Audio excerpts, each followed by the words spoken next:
Good morning, everyone, or good afternoon, or good evening, whenever you are listening or watching this. Thank you very much for signing up for this presentation. It is my great pleasure to be among you today in this medium, since it is not a good idea to meet in person, and to have the privilege of addressing you on the subject of the assassination and the attempted assassinations that occurred on the night of April 14th, 1865 in Washington. I would also like to thank Mike Movius, who had the presence of mind, the foresight, and the know-how to create these online presentations. Necessity, it is said, is the mother of invention. Thanks, Mike. I am coming to you from Fairlawn, Ohio, which some of you may know is a suburb of Akron, which most of you probably know is about 40 miles south of Cleveland. So with that in mind, and that said, let us begin. Albert Einstein once said that the most incomprehensible thing about the universe is the fact that it is comprehensible. In the same vein, I say to you that the most incomprehensible thing about the assassination of Abraham Lincoln is the fact that it is comprehensible. With three tools, keys as it were, we will open all doors. They are evidence, eyewitness material and circumstantial, reason, and an understanding of human nature. Think of the matter globally. What really happened on the night of April 14th, 1865 in Washington? The president was assassinated, of course. But what else? The vice president, Andrew Johnson, was also targeted for assassination. But his would-be assassins, George Surratt and David Harold, encountered a problem at the Kirkwood House where Johnson was staying, the precise nature of which we do not know. Most likely, Johnson had security posted at or about his door, or perhaps he was hungover or asleep or otherwise engaged in his suite, and therefore unresponsive to knocking, which is what Leonard Farwell found when he made a beeline from Ford's Theater to the Kirkwood for the purpose of apprising Johnson as to what had happened at Ford's, and also for the purpose of protecting Johnson. Farwell was a former governor of Wisconsin who just happened to be at Ford's that night. He knocked and knocked and knocked and received no response, so he knocked and knocked some more, still no response, and finally he shouted, "Governor Johnson, if you are in the room, I must see you." Finally, Johnson came to the door. All we're certain of is that Surratt put his head into the lion's mouth, which is to say he entered the Kirkwood at killing time, which was between 10 and 10:30 p.m. And then he left within 5 minutes, according to John Fletcher, the stableman who had just had a drink with him at the Union Hotel. Surratt returned his horse to the stable, ran around the city like a crazy man for a couple of hours, got drunk, threw his knife away, caught a few hours sleep at the Pennsylvania House, a cheap Washington hotel, pawned his revolver, and then left town, heading for a cousin's farm near Baltimore, rather than a rendezvous with Booth and Harold, which was the original plan, according to Richard Smoot, who was on the edges of the conspiracy and who wrote about it in 1900, 35 years after the event, when it was safe to do so. Surratt was never very reliable. No one knew it better than Booth, which is why he double-teamed him with Harold. What else?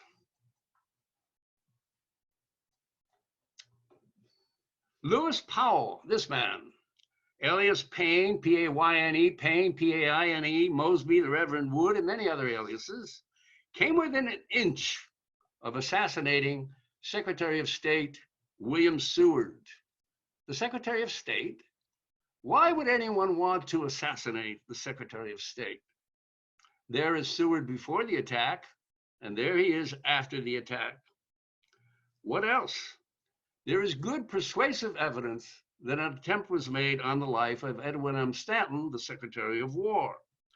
The previous evening, a man wearing a dark clothing and a slouch hat and claiming to be a lawyer and to have information and papers for Stanton, came to the Stantons' home. The Stantons happened to be entertaining the Grants that night, Ulysses and Julia. He stayed outside for a while, but then he went inside, took a position on one side of the hallway, made inquiries about Stanton and Grant. And when he tried to gain access to the parlor where Stanton and Grant were, he was stopped and asked to leave by John C. Hatter. At the trial of the conspirators, David Stanton, the secretary's nephew, Hatter, and another man identified the intruder as Michael O'Loughlin, that man, who was one of the conspirators, one of the members of Booth's action team. On the following night, a man wearing a tall hat and muffled in a cloak was seen skulking on Stanton's porch. He left abruptly upon the approach of messengers from Ford's Theater, who were coming to apprise the secretary of what had happened at Ford's. Another man was seen hiding behind a tree box on Stanton's property. He ran away when an attempt was made to apprehend him. Stanton credited a broken doorbell with saving his life. The attempt on Stanton receives corroboration from the response made by Jefferson Davis when he learned of the assassination. He said, quote, "And if the same had been done to Secretary Stanton, the job would have been complete." The attempt on Stanton is also corroborated by the fact that Stanton is mentioned as an intended victim in conversations between Confederate Secret Service operatives in Canada. And it is also corroborated by the fact that Thomas A. Jones, the self-described head of the Confederate Secret Service in Maryland, wrote in 1893, when it was safe to do so, that Stanton was an intended victim. What else happened? A man attempted to gain access to Grant's private car on the train to Burlington, New Jersey that night, near the Havre de Grace station where the train pauses before it crosses the Susquehanna. He was stopped by an alert brakeman and a locked car door. A day or two later, Grant received an anonymous letter, the writer stating that he was that man, that he fully intended to murder Grant, and he thanked God that he had not been successful. The incident is mentioned in virtually every biography of Grant. It was also mentioned by Grant to Ward Hill Layman, Lincoln's best friend and self-appointed bodyguard, in a conversation he had with Layman in 1880. It is also mentioned by Julia, Grant's wife, in her memoirs. The attempt on Grant receives corroboration from a statement made by Surratt to one of his hosts at that farm, Hezekiah Metz by name, in response to a query from Metz as to whether there was anything to the rumor that Grant had also been assassinated. Surratt said, quote, "Well, if the man that was to follow him followed him, it is likely to be true." This remark, together with a few other indiscretions, led to the arrest and ultimately the trial, conviction, and execution of Surratt. The attempt on Grant is also corroborated by the fact that Grant is mentioned as an intended victim in conversations between Confederate Secret Service operatives in Canada, and also mentioned by Booth and Sam Arnold, this man, another conspirator and a member of Booth's action team. What else? Attempts may have been made on the lives of Secretary of the Treasury, later Chief Justice of the Supreme Court, Salmon P. Chase, Secretary of the Navy, Gideon Welles, Attorney General James Speed, Senator Charles Sumner, General William Tecumseh Sherman, Secretary of the Interior John P. Usher, and perhaps others. But the evidence for these is weak. So what is going on here? Clearly much more than personal hatred of one man, Lincoln, by another, Booth, which is the reason usually given for the assassination. The conventional wisdom, the rogue operation myth that has persisted into our own time. If Booth hated Lincoln, which he unquestionably did, why did he feel it necessary to also murder Johnson, Seward, Stanton, and Grant, and perhaps others? Clearly what was really going on here was an attempt to decapitate the United States government for the purpose of creating chaos in that government. But how specifically was the chaos to be created? I submit to you that the answer to that question, which is to say the method to Booth's madness, is the Presidential Succession Statute of 1792, which was in effect at the time, and which provided that in the event of a simultaneous vacancy in the offices of president and vice president, the president pro tempore of the Senate would act as an interim president until such time as the Electoral College could elect a new president, a process to be put in motion by the Secretary of State. And with the Secretary of State also dead, there would have been such terrible infighting in the Congress for the selection of a new Secretary of State and for control of the Electoral College that the wheels of government would grind to a halt. And with the Secretary of War and the Lieutenant General of the armies also dead, the wheels of the military would also grind to a halt.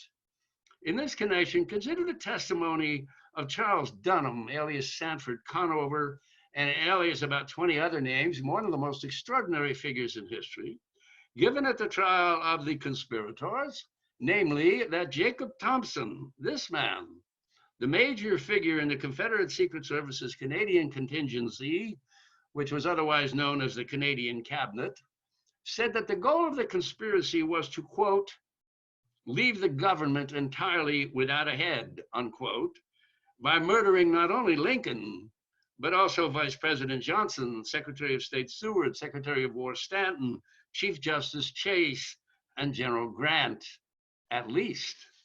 Such a scenario would offer the Confederacy a last chance to snatch independence from the jaws of defeat. It was a long shot, to be sure, but a long shot is better than no shot at all. Confederate leaders were beaten and desperate men. Beaten and desperate men do desperate things. There was almost nothing left to them. Remember that Lee's surrender on April 9th at Appomattox to Grant was not viewed by many Confederates as the end of the war. There were at least 5 Confederate armies still in the field. Joe Johnston's in the Carolinas, John Mosby's in Virginia, Kirby Smith's in the Trans-Mississippi, Richard Taylor's Army of Tennessee in Alabama, or what was left of it after the battles of Franklin and Nashville. And of course, Nathan Bedford Forrest and his cavalry, that devil Forrest, as Sherman called him. Altogether, about 150,000 Confederates had not yet surrendered. A question that arises as to why the president pro tempore of the Senate was not targeted for assassination. He was Lafayette S. Foster, a 58-year-old Republican from Connecticut. To begin with, we don't know with 100% certainty that he was not targeted. It is entirely possible that an attempt was made on his life, but that it failed as it failed in so many other cases, and therefore went unrecorded. Second, if not targeted, it was most likely because, not being a member of Lincoln's inner circle, an attempt on his life would have been a clear indication, if not proof positive, of the real purpose of the conspiracy and therefore the hand of Richmond behind it. Now, let us ask ourselves, is it reasonable to conclude that this super Herculean task of assassinating not only the President of the United States, but also the Vice President, the Secretary of State, the Secretary of War, and the Lieutenant General of the Armies, arguably the 5 most important people in the United States at that time, and more or less at the same time, on the same night, in the same city, was conceived in the brain of, and only in the brain of, a 26-year-old actor who, as far as we know, had never before killed anyone in his life. And further, that all of the conception and planning for this monumental undertaking took place on the day, indeed the night, of the assassination and attempted assassinations at the Herndon House meeting between Booth, Powell, Atzerodt, and Harold, and maybe John Surratt. And further, that this 26-year-old actor, unschooled in the law, would know of even the existence of the 1792 statute of presidential succession, much less its provisions. Are we adults who know how the world works, or are we children? I submit to you that these are not reasonable conclusions. I submit further that in the entire history of the United States, no assassin or would-be assassin of a president ever attempted, while he or she attempted to kill the president, to kill anyone besides the president, except Booth, who not only attempted to kill more, but 4 more. That fact alone, without more being said, fairly demands a conclusion that there was much more involved in the events of April 14th, 1865, than personal hatred of one man by another. It fairly demands a conclusion, rather, that the events of April 14th were actuated by a design of momentous political and military proportions. It demands a conclusion further that the design could not have been conceived in the mind of, and only in the mind of, a 26-year-old actor who knew nothing of politics or the military. It demands a conclusion still further that the design must have originated in the minds of persons who were conversant with our Constitution and laws, men such as Judah Benjamin, the Secretary of State, the Confederate Secretary of State, Jefferson Davis, his superior, Alexander Stephens, the Vice President, James Seddon, the Secretary of War, and his successor, John Breckinridge, and Jacob Thompson, whom we've already met, the head of the Confederate Secret Service in Canada. And it demands a conclusion, finally, that the designers had the double purpose of first exacting retribution against those whom it considered responsible for crushing their dreams of independence, and second, snatching victory from the jaws of a toothless and chaotic government. I submit to you that there were many more people involved in the plot or the plots to decapitate the United States government, especially to assassinate the president, than Booth and his team. In his April 27, 1865 statement, Harold said that Booth had told him that there were 35 involved in the conspiracy. Booth told Samuel Knapp Chester, this man, his actor friend in New York, whom he tried to recruit to his conspiracy, that there were between 50 and 100 people involved in the conspiracy. John Surratt, Booth's right hand, told Henri Beaumont de Saint-Marie in Italy, his fellow papal zouave, more about him later, in Italy, that he and Booth acted, quote, under the orders of men who are not yet known, some of whom are still in New York, others in London. And Powell, the attempted assassin of Seward, told Major Thomas Eckert, this man, the Assistant Secretary of War, following his arrest, he said, quote, all I can say about this is that you, meaning federal prosecutors, have not got the one half of them. Not got the one half? They had 9. Does that mean that there were at least 18 involved in the conspiracy? I submit to you that that's exactly what it means, and almost certainly more than 18. Further, after his arrest, Powell told the Reverend Dr. Abram Dunn Gillette, his spiritual counselor, on the night preceding his hanging, that he did not know the names of the principal men collaborating with Booth, clearly revealing that there were such outside of Booth's immediate action team. And still further, Powell told Eckert that it was his impression, as he put it, his impression that arrangements had been made for the same disposition of other federal office holders as he was to make of Seward. And still further, Powell constantly affirmed that he was working under the orders of Confederate authorities. Indeed, he repeated that fact on the day of his execution. And still further, Dr. Samuel Mudd, when he was at Fort Jefferson in the Dry Tortugas serving his term, wrote home to his wife Frankie and asked tellingly if any additional arrests had been made.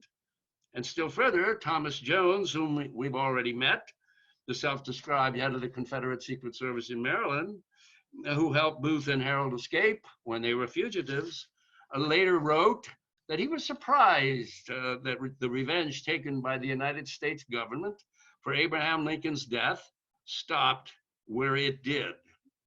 Now, time precludes my mentioning more than a few of the others, but I will mention a few.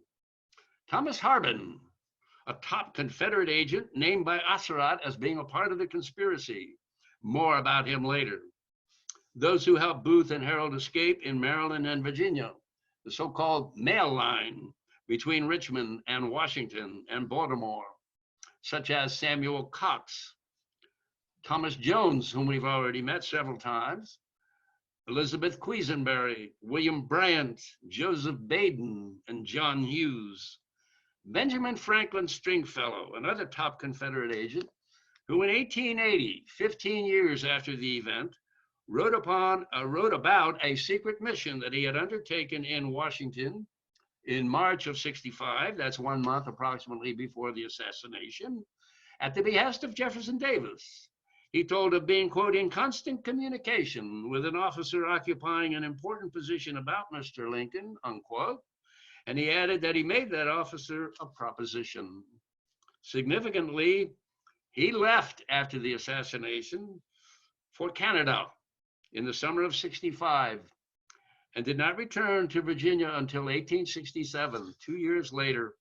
George Nicholas Sanders, a Komodo dragon, a leading light in the Confederate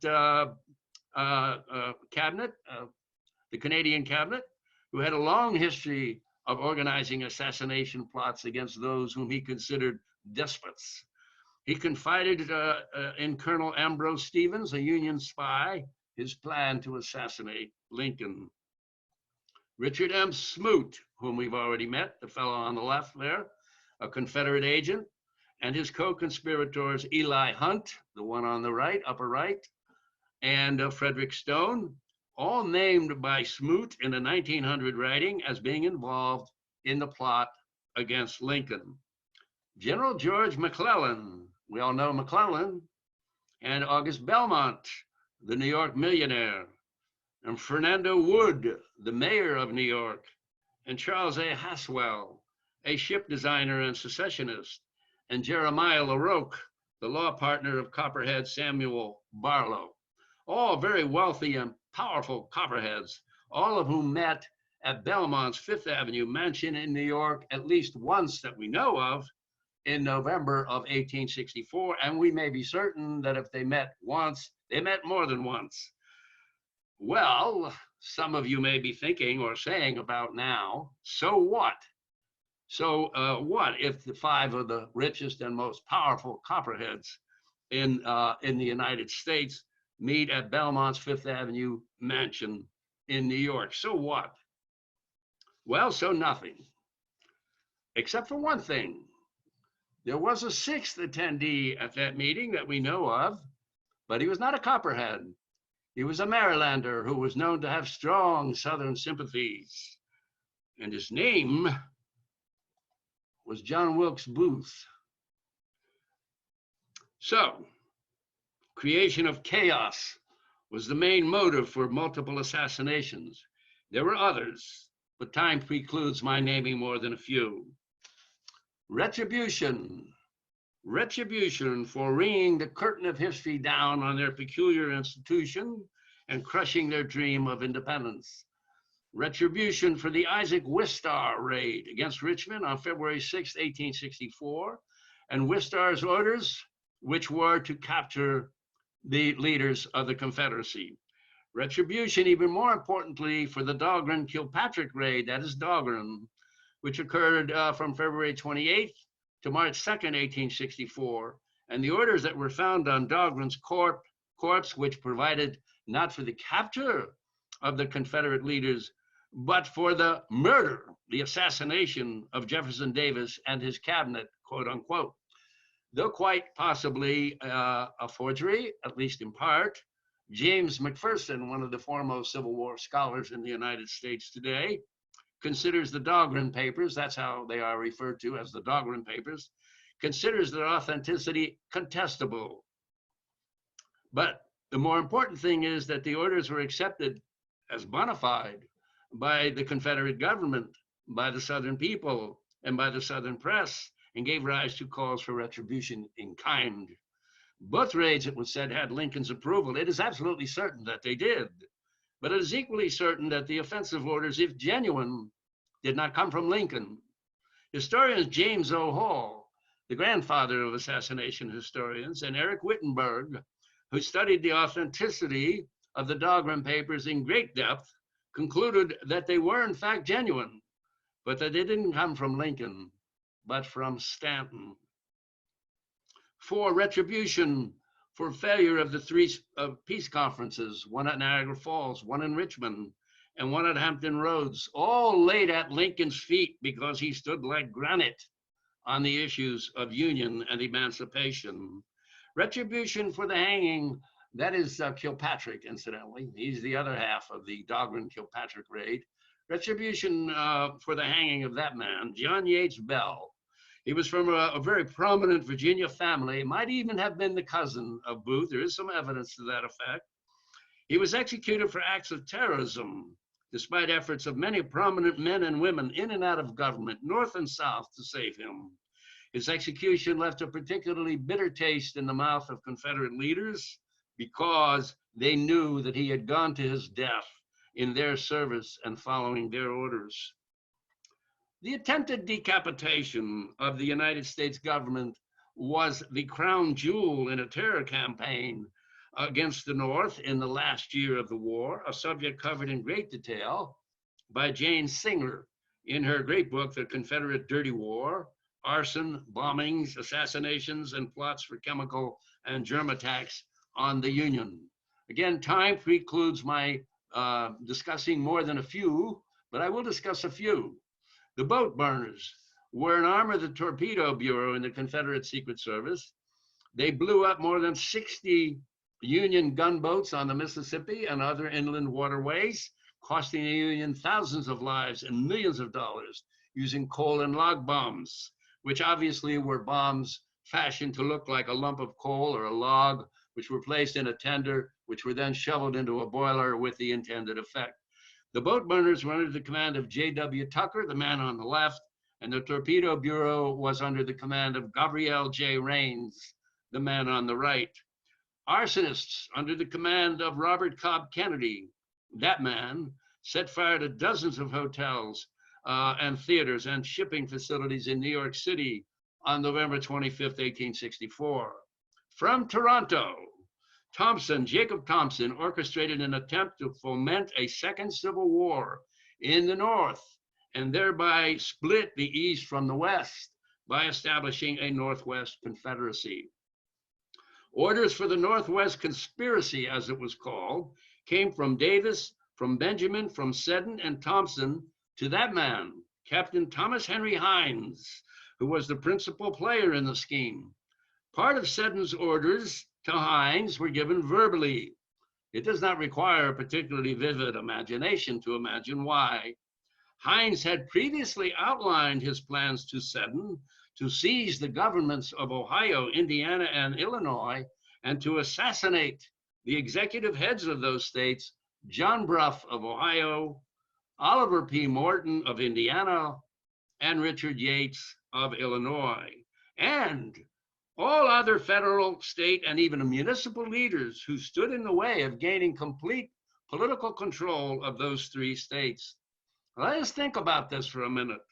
If the Confederate government was ready and willing in the summer of '64 to assassinate the governors of Ohio, Indiana, and Illinois, whose contribution to their losses was relatively modest, and when the Confederacy was still in the game, albeit not by much, would they hesitate in the spring of '65 to assassinate leaders of the federal government whose contribution to their losses was much greater, and at a time when the Confederacy was on its last legs and its resources all but exhausted?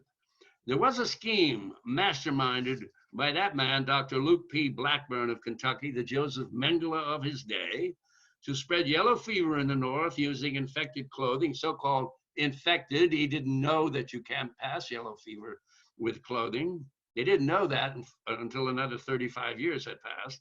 Using infected clothing that he had obtained in Bermuda, where there had been an epidemic of yellow fever. Part of the scheme involved sending infected shirts to the White House as a gift from an anonymous benefactor, the purpose of which obviously was to assassinate Lincoln by infecting him with yellow fever.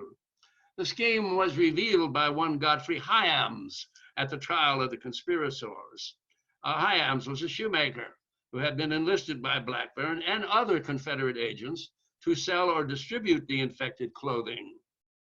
And what was most interesting was that the scheme, uh, what is most interesting about the scheme is that after the Wistar, Dogger, and Kilpatrick raids on Richmond in February and March of 1864, a series of high-level meetings were held in Richmond involving officials of the Confederate government, the Secret Service, and the Confederate military for the purpose of deciding appropriate responses to the raids on Richmond. Following the meetings, and as a consequence thereof, Davis directed Clement C. Clay, that man of Alabama, and Jacob Thompson, whom we've already met, to go to Montreal, carrying drafts for $1 million in gold. That's $2.2 million in greenbacks, with only verbal orders and instructions. Observe that the orders and instructions were so sensitive that they could not be committed to paper, even in code. Again, it does not require a particularly vivid imagination to surmise why. They must have been odious in the extreme, the kind of orders and instructions that must never see the light of day because they called for political assassinations and the death of innocents on a massive scale, which, as we have already seen and will see further, they did. They joined James P. Holcomb, that man of Virginia, whom Davis had sent there in February, also with verbal orders. And what followed was a campaign of terror against the North from the spring of 64 to the spring of 65. And part of the campaign was the Yellow Fever plot. Hyams testified that he met regularly with these three men and with Blackburn, who counseled him with respect to the sale and distribution of the infected clothing. They promised him $100,000 for his services. That's $1.5 million in today's money. And perhaps they said even 10 times that amount. They also promised another reward, very significantly. They said that he would become, quote, a gentleman for the future instead of a working man and a mechanic, unquote. They also told him that the Confederate government had appropriated $200,000, that's $3 million in today's money, for the purpose of carrying out the scheme. Now, lest anyone suppose that all of this was going on without Davis's knowledge and approval, there is a letter to him that survived the flames from Episcopalian minister turned Confederate agent Kenzie John Stewart, that man, in which Stewart pleaded with Davis to desist from the Yellow Fever plot on the grounds that it could not possibly find favor with God. The letter expressly mentions Hyams, and the interesting thing about it is that it did not dissuade Davis, because 4 months later, the trunks were still full and the plot was still on, according to Hyams.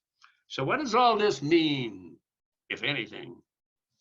In my judgment, it is proof positive, not evidence, but proof positive, that as early as the summer of 64, the Confederate government and its Secret Service Bureau were actively plotting the murder of Lincoln because of the perceived license granted by the raids on Richmond.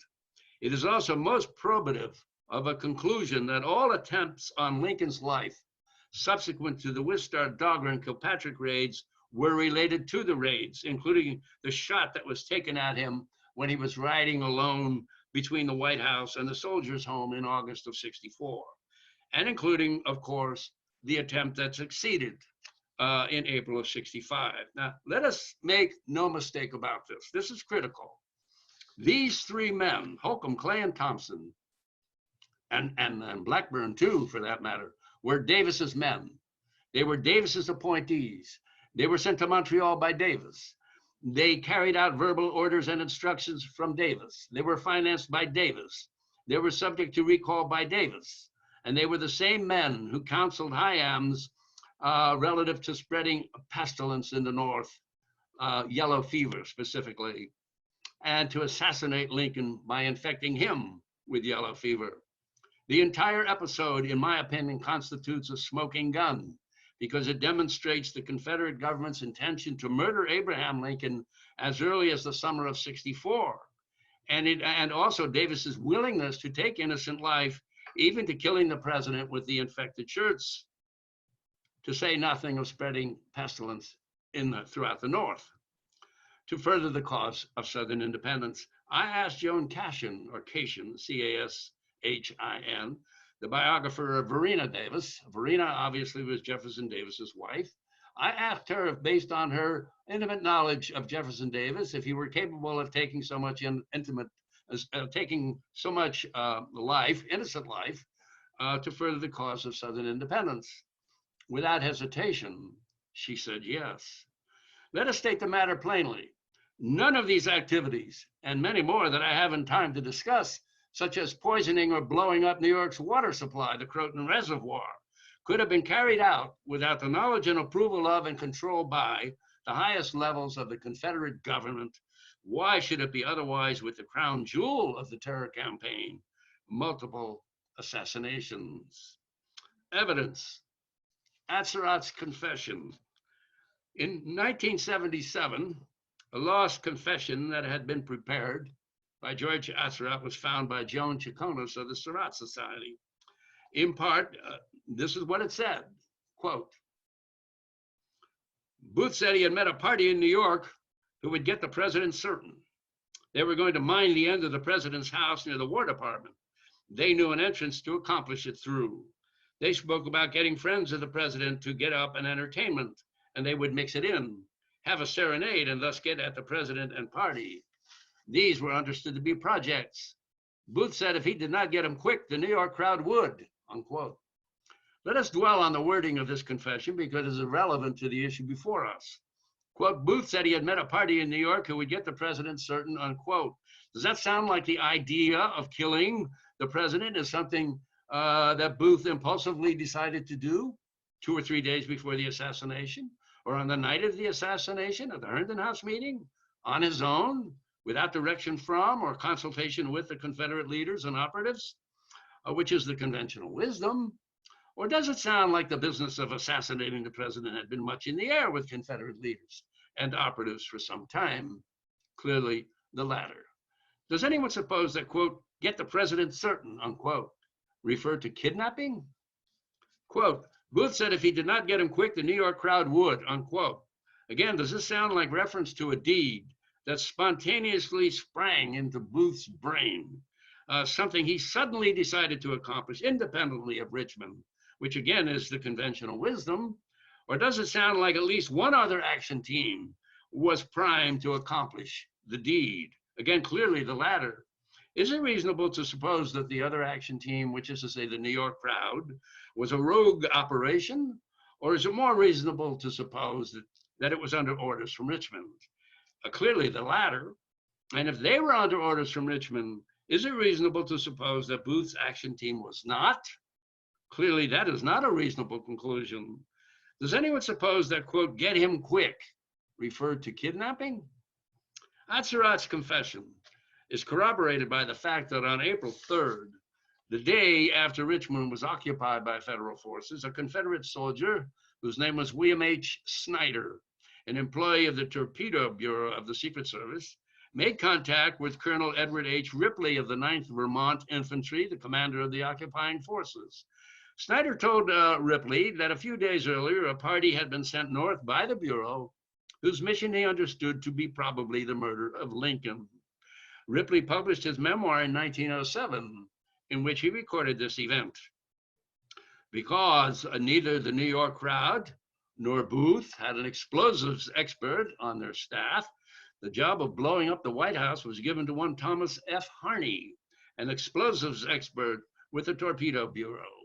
He was part of a force that left Richmond on April 1st.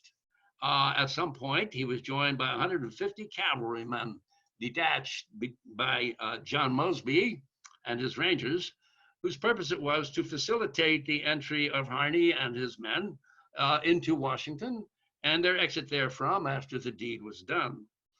But as Harney and his force neared Washington, a unit of Illinois cavalry intercepted them and captured Harney and a few of his closest comrades. One of Mosby's veterans referred to Harney's loss as, quote, irretrievable. In addition to the Booth-Surratt plot, the New York crowd's plot, and the plot described by Surratt in his lost confession as corroborated by Snyder and Ripley, There was another conspiracy in Washington, according to John Surratt, who described it in a lecture he gave in Rockville, Maryland on December 6, 1870. He said, quote, "I had good reason to believe that there was another conspiracy afloat in Washington. In fact, we all knew it," unquote.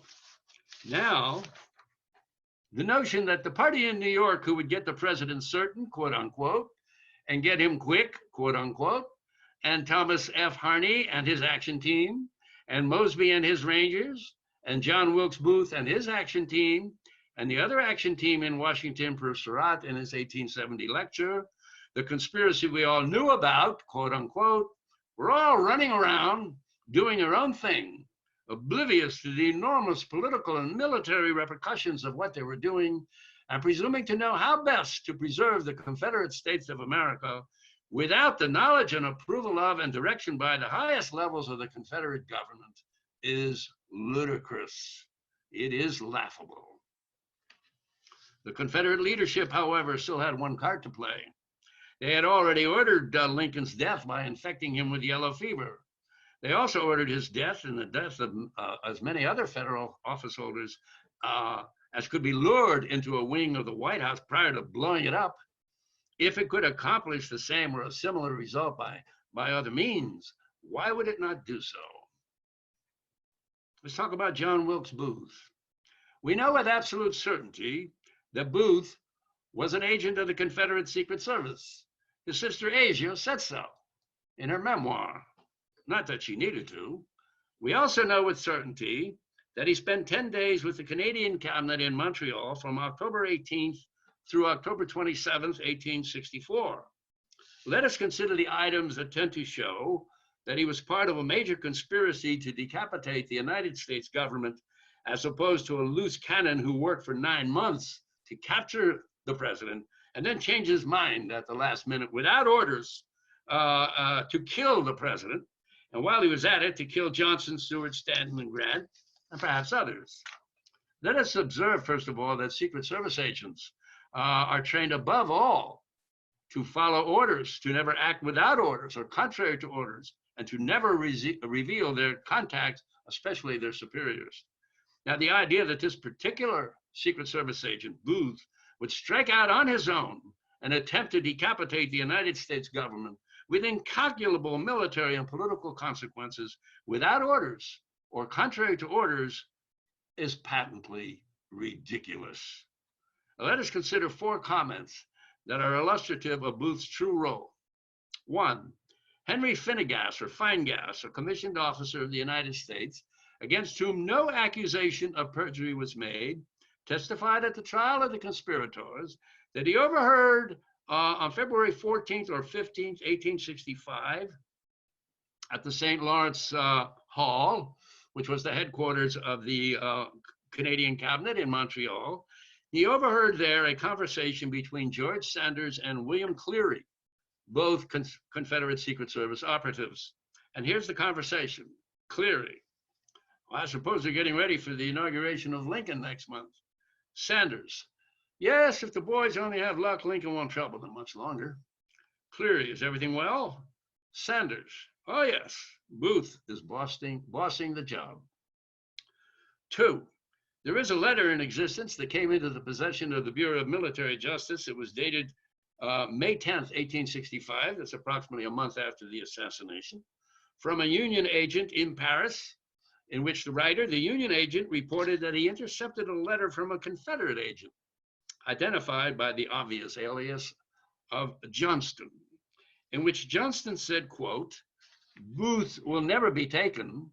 He will bullet himself first," unquote, thus evidencing intimate knowledge of Booth by the Confederate underground. And incidentally, does suicide in preference to surrender, does that suggest kidnapping or killing? To Johnston, obviously, Booth was something more than a loose cannon. 3, in the same letter, Johnston said he arrived in Washington at 5 p.m. on the 14th, that's the day of the assassination, and within half an hour, he knew that, quote, an attack was going to be made that night. Such information obviously could only have come from other Confederate agents. Now, if Booth were a loose cannon who had just changed his mind, would that fact already be known to the Confederate underground? Would they describe an assassination attempt by a loose cannon as an attack? Or would they reserve that terminology to describe a major undertaking by multiple assailants against multiple targets for the purpose of altering the course of the war and exacting retributive justice? The answer is in the letter itself, where it says if everything had gone according to plan, 15 Yankees would be dead, not one. The exact language is, quote, had it, meaning the attack, been carried out as was arranged previously, some 15 of the Yankee leaders would have been now quietly resting where they should have gone some 4 years ago, unquote. Recall, too, that the conventional wisdom is that Booth decided to kill and made his assignments to kill at the 8 p.m. Herndon House meeting. Yet Johnston knew everything by 5:30. He knew everything by 5:30 because plans for the assassination and the attempted assassinations were obviously laid long before the 8 p.m. Herndon House meeting, and laid by many others besides Booth. Otherwise, no one but Booth would have known about them. The letter is extremely telling. It practically makes the case by itself. The authenticity of the letter has never been questioned. 4. In a letter dated April 10th, 1865, that's 4 days before the assassination, addressed to Booth at the National Hotel, where he always stayed when he was in Washington, and signed simply TIOS, the writer spoke of, quote, the 4 assassinations, whose purpose was to avenge, quote, our wrongs, and said that there was one assassin assigned for every member of Lincoln's cabinet. If we are to understand what really happened on April 14th, 1865, it is critically important that we realize that at no time during the period leading up to the assassination was Booth ever a rogue agent or a loose cannon, and that at all times he and his action team and their conspiracy were known ipso facto by the Confederate leadership. How could it be otherwise? He had rubbed elbows with dozens of Confederate Secret Service agents, including meetings in New Orleans with George Miller and Hiram Martin in the spring of '64, meetings with 4 Confederate agents at the Parker House in Boston in July of '64, and meetings with the Canadian cabinet in March and April of '64, and especially from October 18th through October 27th, 1864. Further, Booth was known to be very close to Thomas Harbin, whom we've already met. He met with him before the assassination, and he met with him again after the assassination. Harbin helped Booth and Harold escape in Maryland when they were fugitives. After the war, Harbin left the country for 5 years. And when he returned, he wrote of his exploits as a Secret Service agent, and among other things, said that he reported directly to Davis. Further, Booth's right hand was John Surratt, who was in constant contact with Judah Benjamin, the Confederate Secretary of State, in Richmond, and according to Lewis Weichman, with Davis himself in Richmond. Weichman, incidentally, was the boarder at Mary Surratt's boarding house, and Mary Surratt, obviously, was the mother of John Surratt. According to Henri Beaumont de Saint Marie, about whom more later, Surratt went to Richmond weekly to meet with Benjamin. Eli Evans, Benjamin's biographer, states categorically that Surratt was Benjamin's most trusted courier. Now let us reason together. If Booth is known to be very close to Harbin, meeting him before the assassination and again after the assassination, and Harbin is reporting directly to Davis, and if Booth's right hand is John Surratt, and John Surratt is in constant communication with Judah Benjamin in Richmond, and according to Weichman, with Davis himself in Richmond, then how can Davis and Benjamin not know about Booth and his action team and what they were doing and what they were not doing? Further, a cipher square in Booth's hotel room found after the assassination just happened to be identical to one found in Judah Benjamin's office in Richmond after he vacated the city.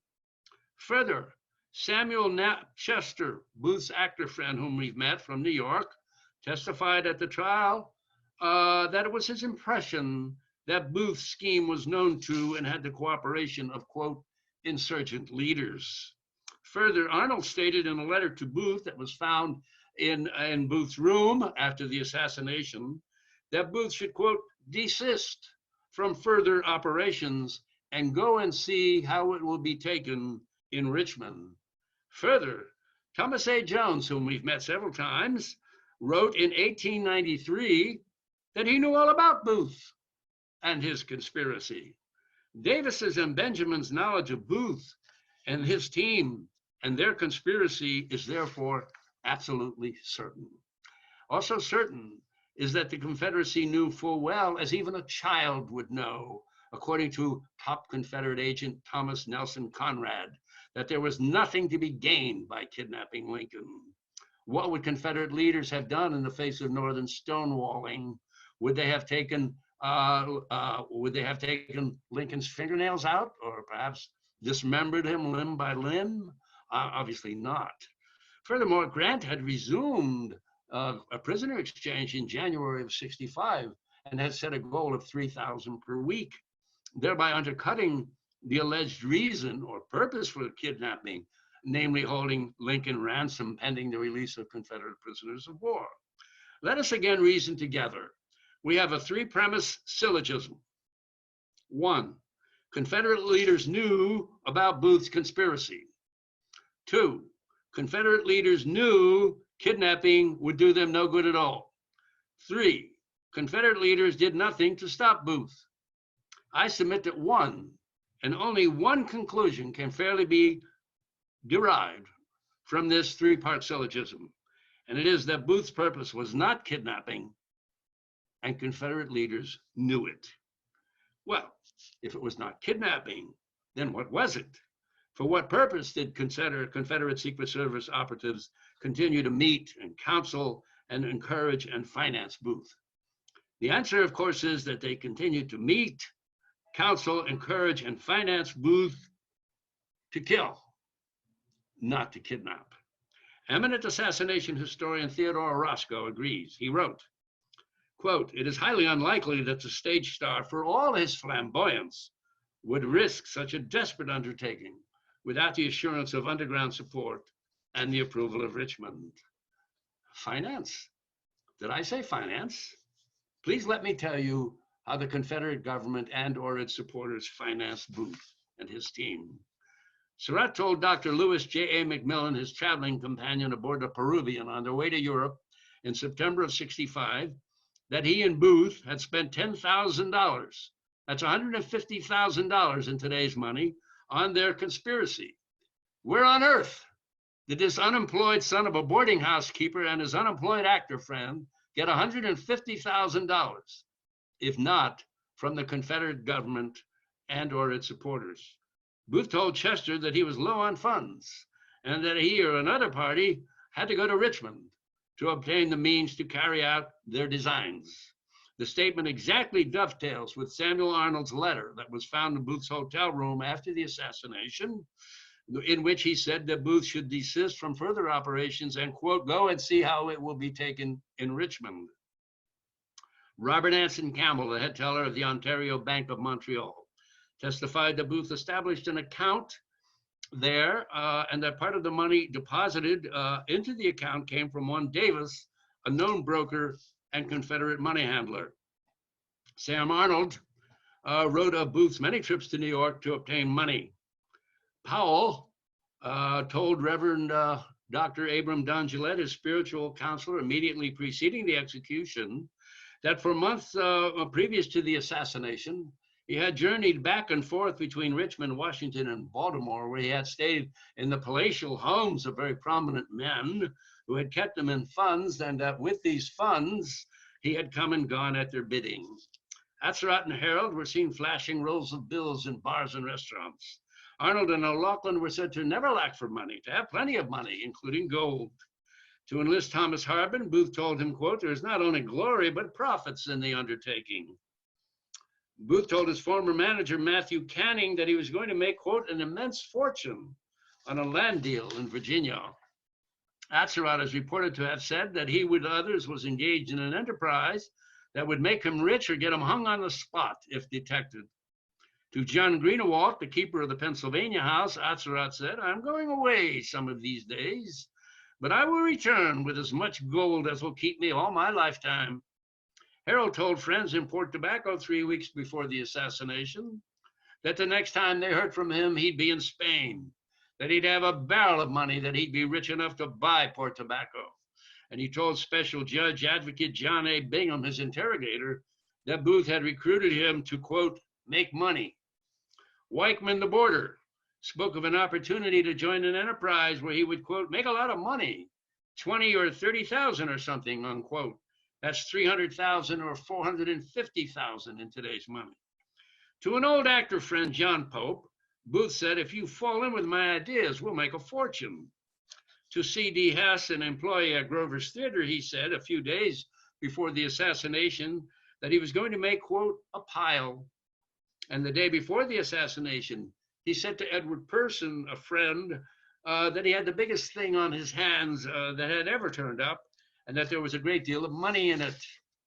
Chester stated, Samuel Knapp Chester in New York, that Booth told him in New York that, quote, parties on the other side were ready to cooperate, and that there would be money in it after the thing is done, unquote. At the trial, he said that Booth said, quote, there was plenty of money in the affair, that if I would do it, I would not want again for as long as I lived, that I would never want for money, unquote. And Sam Arnold, lastly, Sam Arnold said, quote, the men by whom Booth had been surrounded and who had associated themselves with him were, to a great extent, ignorant men. They clung to him for the bounty they were receiving at his hand, unquote. Money, money, money. Where is all this money coming from? Well, which is the more reasonable conclusion, that it was coming from Booth, who had no assets left in his name, having turned everything over to his older brother Junius and his mother because of the treason statute, which provided for the confiscation of assets of traitors, or that it was coming from the Confederate government and or its supporters? Clearly the latter. Where else, asked James O. Hall rhetorically in his fine little booklet titled To Make a Fortune, John Wilkes Booth, Following the Money Trail. John Surratt.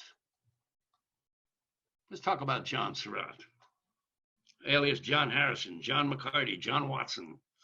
We know with absolute certainty that he was an agent of the Confederate Secret Service from at least July of '63. We also know that he was in constant and direct contact with Booth in Washington and with Judah Benjamin, and according to Weichman, with Jefferson Davis himself in Richmond. He was the principal go-between. There is Weichman. As the boarder in Mrs. Surratt's boarding house, Weichman was privy to information that came from conversations between John Wilkes Booth and Mary Surratt. That's Mary Surratt, his mother. We also know that he traveled to Richmond on March 29th with Sarah Slater, a top Confederate courier, that he met with Benjamin and Davis there, that he returned to Washington on April 3rd with substantial sums of money and dispatches for the Canadian cabinet. Leaving for Montreal the following morning, he stopped first in New York to see Booth, but was told that Booth wasn't there, that he was in Boston for an engagement. While in Montreal, he received a telegram from Booth on April 10th, that's Monday of assassination week, instructing him to return to Washington forthwith because their plans had changed. Plans had changed? Well, who or what changed them? Does this not strongly suggest outside direction, a change of circumstances, such as the capture of Thomas Harney on the 9th? After the assassination, he fled first to Canada, then to England, then to France, then to Switzerland, and ultimately to Italy, where he joined the Papal Zouaves. What was he fleeing from? Does an innocent man flee? He later said his mother was completely innocent. Does an innocent man flee and leave his completely innocent mother to the hangman? The real truth about this man, John Surratt, is to be found not in his lecture that he gave upon his release in 1870, nor in an interview he gave to Hanson Hiss, which was published in the Washington Post on April 3rd, 1898. The lies in which are so palpable they fairly leap off the page. The real truth, rather, is to be found in conversations he had with Dr. Lewis J. McMillan, whom I've already mentioned, in whose charge he was placed aboard the Peruvian on their way to Europe in September of 65. And also in conversations he had with Henri Beaumont de Saint-Marie, whom we've already met, a fellow papal zouave in Italy, wherein when his tongue was loosened somewhat by the fact that he was outside of American jurisdiction, by a misplaced confidence in his listeners, and by alcohol, he was known to be a pretty good tippler. To Macmillan, he confided his real name, said he couriered vast sums of money between Richmond and Montreal. And then he said, waving a gun for emphasis, he said that he hoped to live 2 years longer so that he could serve Andy Johnson, the same way Lincoln had been served. Asked by Macmillan what he was running from, he said, if you knew everything I've done, it would make you stare or gape, or words to that effect. Well, what would make him stare or gape? Carrying money to Montreal? Hardly. That's a very small potato, one that would never justify his fleeing for as far and as long as he did, 19 months. Time precludes my mentioning many of the diabolical deeds that he committed, some of which he confessed to and described to Macmillan. As for St. Marie, he too joined the papal zouaves. He recognized Surratt, now using the alias John Watson. The two had attended St. Charles Academy in Baltimore 3 years earlier, and after many conversations with Surratt, St. Marie prepared an affidavit dated July 10th, 1866, and addressed to the Honorable William H. Seward, Secretary of State of the United States. In pertinent part, this is what it said. I, Henri de St. Marie, have met Surratt here in Italy at a small town called Velletri. He is now known under the name of John Watson. I recognized him before he made himself known to me and told him privately, you are John Surratt, the person I have known in Maryland. He acknowledged that he was and begged of me to keep the thing secret.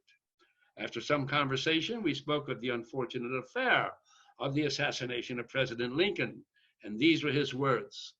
Damn the Yankees, they have killed my mother, but I have done them as much harm as I could. We have killed Lincoln, the nigger's friend. He then said that he was in the Secret Service of the South. Speaking of the murder, he said they had acted under the orders of men who are not yet known, some of whom are still in New York and others in London. I am aware that money is sent to him yet from London. He says he can get money in Rome at any time. I have also asked him if he knew Jefferson Davis. He said no, but that he had acted under the instructions of persons under his immediate orders. Being asked if Jefferson Davis had anything to do with the assassination, he said, quote, I am not going to tell you, unquote. My impression is that he brought the order from Richmond, as he was in the habit of going there weekly. This is the exact truth of what I know about Surratt. More I could not learn, being afraid to awaken his suspicions. Another smoking gun? Pretty close. Why? Because saying, I am not going to tell you, in response to the question, was Davis involved, is as good as an affirmative answer, because it can mean only two things. Surratt knows, otherwise he would say, I don't know. And Davis was involved. Otherwise he would have said, no, Davis, no, he was completely innocent, had nothing to do with it. I am not going to tell you, therefore, fits only with Davis's complicity and Surratt's knowledge of it. Judah Benjamin. On the day preceding the evacuation of Richmond, he burned almost all of his correspondence and records. He then set out with Davis and other Southern leaders southward, and when he passed the Savannah River, he destroyed the rest of his correspondence and records, and then began an incredibly harrowing journey to, in his words, get to the farthest place from the United States if it takes me to the middle of China. Now, despite swarms of insects, federal patrols, heat, hunger, thirst, shipwrecks, fires at sea, and other near misses with death, he made it to England, where he carved out a successful career as a barrister and died a natural death in 1884 at the age of 72 in Paris, where he is buried. For the remainder of his life, he never spoke of the American Civil War, nor of his role in it. And unlike many, many other Confederates, he never returned to the United States. And I know why. because he was up to his eyeballs in terror and assassination plots and knew that he would not escape the hangman. Jefferson Davis. When Davis read a telegram in Charlotte, North Carolina, on April 19th, 1865, advising him of the death of Lincoln, of Lincoln's assassination, his eyes brightened, according to an eyewitness, evidencing pleasure. And then he said, well, if it were to be done, it were better that it were well done, taking a line from Macbeth. A day or two later, in response to Breckinridge's saying that he regretted the assassination and felt that it would hurt the South, he said to Breckinridge, well, General, I don't know. If it were to be done, it were better that it were well done. And if the same had been done to Andy Johnson, the Beast, and to Stanton, the job would have been complete, unquote. Lewis Bates, who was Davis's host and with him at the time, testified at the trial of the conspirators that these were Davis's exact words. 4 witnesses affirmed Bates's reputation for truth and veracity, and 1 affirmed the receipt of the telegram. Now, do these sound like the words of an innocent man? A man who genuinely regretted the murder of his political counterpart? Or do they sound like the words of someone who was secretly pleased by that result and whose only regret was that other Northern leaders had met the same fate? I submit the latter, and I submit that these words spoken in an unguarded moment are probative of complicity. Enciphering key. In February of 1865, the Confederacy changed its enciphering key from complete victory to come retribution. Well, what does that tell us? It tells us 2 things, in my opinion. It tells us that the highest levels of the Confederate government realized that there wasn't going to be any victory. And they had resolved, therefore, to seek revenge against Northern leadership for crushing their dream of independence. But it tells us something else, very important. It tells us that the Confederate leaders knew that they were capable of exacting retribution because they would not threaten if they could not execute. But how exactly was the retribution to be accomplished with their armies melting away? What form could it take? The answer obviously is multiple assassinations, because nothing else would constitute true retribution and revenge. The Boutwell Report. A House committee known as the Committee on the Judiciary of the House of Representatives conducted an inquiry into the nature of the evidence implicating Jefferson Davis and other Southern leaders in the assassination. The report was known as the Boutwell Report for that man, George S. Boutwell, who was the chairman of the committee. Using only testimony known to be untainted by perjury, they concluded that there was, quote, probable cause, unquote, to link Jefferson Davis and other Southern leaders to the conspiracy.